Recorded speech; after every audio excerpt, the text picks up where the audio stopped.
It's good for so many things. The military, the economy, culturally, socially, there's no difference. It might be very good for our country. If they reach an agreement and if they lift up all the sanctions, then medications price will be affordable for people.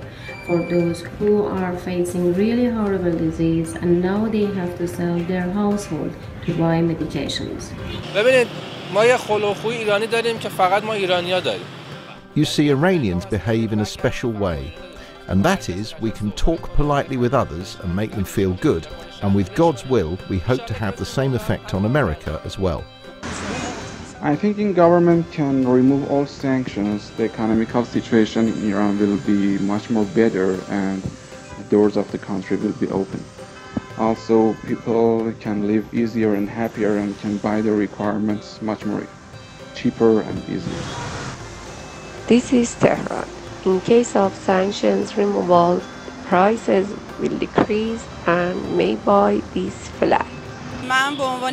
As an Iranian, I'm very happy that after 12 years of sanctions we have finally reached an agreement.